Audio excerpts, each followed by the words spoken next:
நரைமுடி வர ஆரம்பிச்சிச்சுன்னா நிறைய பேர் வந்து மருதாணி போடுறாங்க, டை அடிக்கிறாங்க. ஸோ இப்படி பண்றவங்களுக்கு இந்த தொழுகையில ஒது செய்யறதுல ஒது கூடுமா அப்படிங்கிற ஒரு சந்தேகம், கூடுமா கூடாதாங்கிற சந்தேகம் இருக்கு. பொதுவாக இந்த மருதாணி அடிக்கிறது இல்ல டை அடிக்கிறது மார்க்கெட்ல அனுமதி இருக்கா? அதாவது நரைமுடி பழுத்த முடிகளுக்கு வந்து மருதாணி நிறம், அதாவது மருதாணி நிறம் போடுறது, இது வந்து ஹதீஸ்ல வந்து இருக்கு. ஜாபிர் பின் அப்துல்லா ரலியல்லாஹு அன்ஹு ரிவாயத், முஸ்லிம்ல வருது. அபு குஹாஃபா அப்துல்லா, அதாவது அபூபக்கர் ரலியல்லாஹுடைய தந்தை, கிட்டத்தட்ட அவங்க வரும்போது 80 வயசு என்று சில செய்திகள் வருது. அப்ப அபு குஹாஃபா வருகின்ற பொழுது அவருடைய தலை எப்படி இருந்துன்னு சொன்னா, இந்த ஒரு புற்செடி ரசூல் ஸல்லல்லாஹு அலைஹி வஸல்லம் வந்து ஒரு செடியை காட்டி அது வெள்ளையே இருக்கக்கூடிய செடியை போன்று அவருடைய தலை இருந்து. அப்ப ரசூல் ஸல்லல்லாஹு அலைஹி வஸல்லம் சொன்னாங்க, கைரு ஹாத ஷைப், அதாவது இந்த கைரு இதை வந்து இதை மாற்றுங்க, ஜன்னிபா சவாத், கருப்பை தவிர்த்து கொள்ளுங்க என்று வரக்கூடிய செய்தி முஸ்லீம்ல வருது. இப்ப இந்த ஹதீஸை பொறுத்தவரையில இது முஸ்லீம்ல வரக்கூடிய செய்தி. ஆனால் கைரு ஹாத ஷைப், இந்த வெண்ணிறத்தை மாற்றுங்கள் என்று சொன்னது ரசூலுடைய கருத்து. ஜன்னிபு சவாத், கருப்பை தவிர்த்து கொள்ளுங்கள் என்ற செய்தி வந்து ஹதீஸ் முத்ரஜ், அந்த துண்டு பலவீனமானது. கருப்பை தவிர்த்து கொள்ளுங்க என்று வரக்கூடிய செய்தி பலவீனமானது. ஏன் நம்ம அப்படி சொல்றோம்டா, அந்த அந்த யாரு அபு சுபைர் அதுல வரக்கூடிய அறிவிப்பாளர், அவர்கிட்ட கேட்கப்பட்டது இதை ஜாபிர் பின் அப்துல்லா சொன்னாங்களான்னு சொன்ன பொழுது இல்லைன்றாங்க. அவங்க சொல்றது இஸ்னாதுல இப்படி இடையில ஒரு அறிஞர் இப்படி சொல்லி விட்டுவாரு. அப்ப வஜன்னிபு சவாதுங்கிறது ஹதீஸ் முத்ரஜ்னு சொன்னா பலவீனமான பகுதி. அந்த ஹதீஸினுடைய முதலாவது பகுதி சஹி, அதாவது நிறத்தை மாற்றுங்கள். இரண்டாவது பகுதி லைஃப், இரண்டாவது பகுதி லைஃபான செய்தி. அப்ப எனவே இதான் அந்த ஹதீஸ் துறை சார்ந்தவர் அறிஞர்களுடைய தஹ்கீக். அதிகமான அறிஞர்கள் இந்த செய்தி தான் சொல்ல, நான் புதுசா சொல்ல இல்லை, இது ஒரு விஷயம்.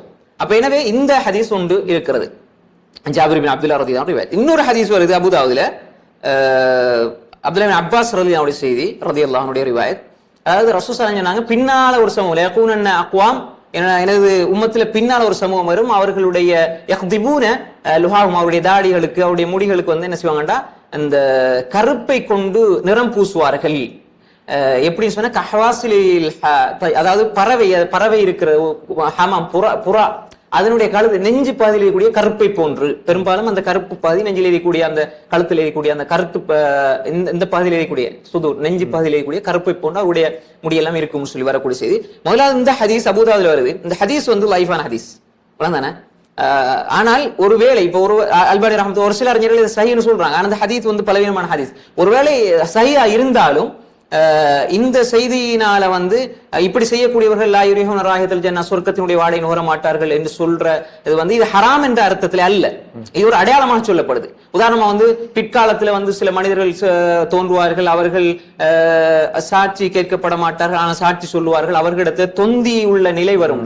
அப்ப தொந்தி உள்ள நிலையில உள்ளவங்க எல்லாம் வந்து அந்த முனாஃபிக்களுக்கு அடையாளமா ரசூலுல்லாஹ் சொன்னாங்க, அப்படி அல்ல, அது ஒரு அடையாளமா சொன்னாங்க. அது மாதிரி வந்து கட்டிடம் கட்டுவதில் போட்டி போடுவார்கள், அப்ப எனவே கட்டிடம் கட்டுவது ஹராம் அல்ல, கியாமத் நாளை பத்தி சொல்லும்போது ரசூல் அப்படி அடையாளங்களை சொன்னாங்க. அப்ப எனவே இப்படித்தான ஒரு அடையாளமா சொன்னாங்களே தவிர இது ஹராம் அல்ல. உதாரணமா வந்து ஜன்னிபு, இந்த கருப்பை இந்த வெண்ணிறத்தை மாற்றுங்கள், ஆனால் கருப்பை தவிர்த்து கொள்ளுங்கண்டா, இப்ப பின்னால ஹராம், கருப்பை தவிர்த்து கொள்ளுங்க, இது ஒருவேளை சஹீஹ் என்று வச்சிருந்தா கூட, இந்த ரெண்டுமே சஹீஹ் என்று வச்சிருந்தா கூட, நீங்க கருப்பை மாற்றுங்கள், வெண்ணிறத்தை மாற்றுங்கள், ஆனா கருப்பை தவிர்த்து கொள்ளுங்கள் என்று சொன்னா, இப்ப முதலாவது வந்து பின்னாடி உள்ளது ஹராம் நம்ம எடுத்துக்கொண்டால், முன்னாடி உள்ளது வந்து வாஜிப்னு எடுக்கணும் சொல்றது. இதான் விதி. முதலா வாஜிப் எடுத்தா பின்னுக்கு ஹராம், பின்னுக்கு ஒரு சுன்னத்துன்னா அது மக்ரூஹா ஆகிவிடும். அப்ப எனவே எப்படி பார்த்தாலும் தலை முடிக்கு மருதாணி இடுவது என்பது அது சுன்னா, அது ஒரு விஷயம். முதலாவது இந்த ஹதீஸ் எல்லாம் சொல்லி போட்டு இப்ப சட்டத்துக்கு வரும், மருதாணி இடுறது சுன்னா. ரசூல் ஸல்லல்லாஹு அலைஹி வஸல்லம் தாடியில ஒரு சில பழுத்த மயிர் தான் இருந்தது.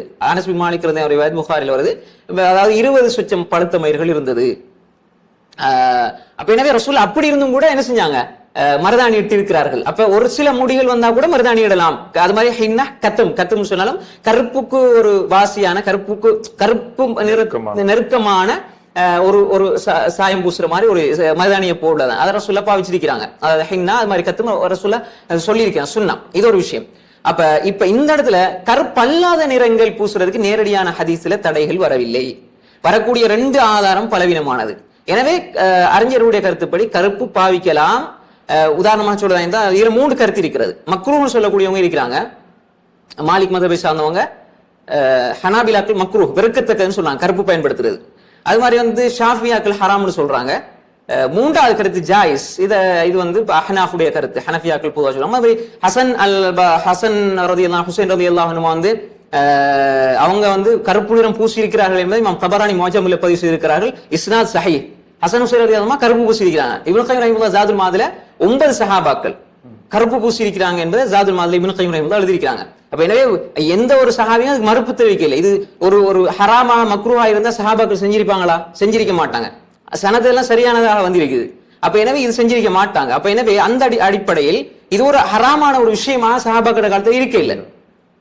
குறிப்பா ஹசன் ஹுசைன் அலியல்லாஹு அது மாதிரி ரசூலுல்லாஹ் தொட்டு வரக்கூடிய ஹதீஸ் லைவ் ஆகிவிட்டது. இப்ப சஹாபாக்கள் எடுத்துக்கோனா அவங்க பயன்படுத்தி இருக்கிறாங்க, கருப்பு அடிச்சிருக்கிறாங்க, கருப்பு நிறத்தை பயன்படுத்தி இருக்கிறாங்க என்ற செய்தி வருது.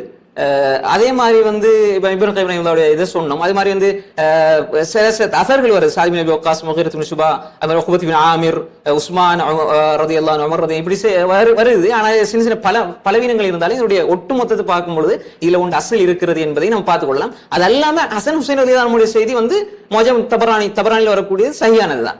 அப்ப அந்த அடிப்படையில அனுமதிக்கப்பட்டது, ஆனாலும் தவிர்த்து கொள்வது நல்லது. இந்த கருத்தை நம்முடைய கருத்தாக எடுத்துக்கொள்ளணும். பெண்களை பொறுத்தவரையில பெண்களுக்கு இந்த சட்டம் வராது. அவங்க வேண்டிய கலர் அவங்களோட முடிக்கு பயன்படுத்திக் கொள்ளலாம். ஆனால் ஏமாற்றம் இருக்கக்கூடாது.